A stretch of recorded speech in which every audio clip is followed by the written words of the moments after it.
Sugad kagahapon, misaka na sa 48 ihap sa positibong kaso sa COVID-19 sa Davao Region. Apan na may balita, 5 na ang nakarecover. Hanang report ni R. Jill Relator. Opisyal na gianunsyo sa City Government of Mati nga dunay duha nga nagpositibo sa ilang syudad. Ang duha ka pasyente nagikan sa Metro Manila ug gibiyahe pabalik sa Davao City niadtong March 7 on board sa PAL Flight 1812.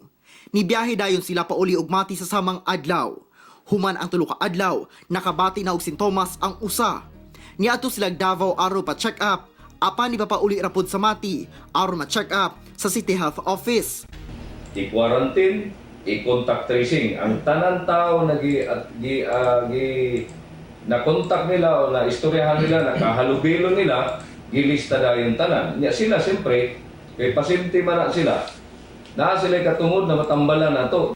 Ana-ana confine sa Davao Regional Medical Center ang duha ka pasyente nga ana-ana sa stable condition. Samtang gikumpirma sab sa City Government sa Digos City, Davao del Sur nga dunay usagi kan sa ilang syudad nga presumptive positive case kung nagpositibo na sa initial lab test sa SPMC. Usa kini ka 38 years old nga lalaki nga gituohang niadto sa sabungan sa Matina, Davao City. Ana karon sa SPMC ang pasyente o ginahulat ang kumpirmasyon sa iyang resulta gikan sa RITM.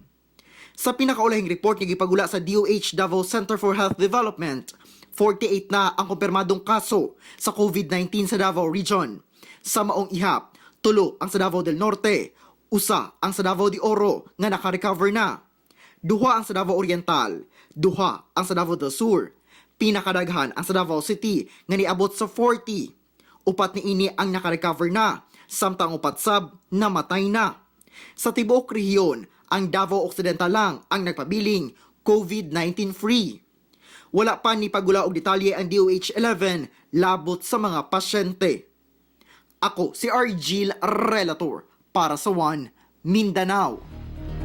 Nadugagan og 128 kabag-ong kaso sa COVID-19 sa nasod, busa ana-ana sa 1,546 ang nagpositibo sa mong sakit. Samtang nadungagan sa 7 ang namatay. Karon ana-ana sa 78 ang ihap sa mga namatay sa mong sakit, samtang nagpabiling 42 ang nakarecover sa COVID-19.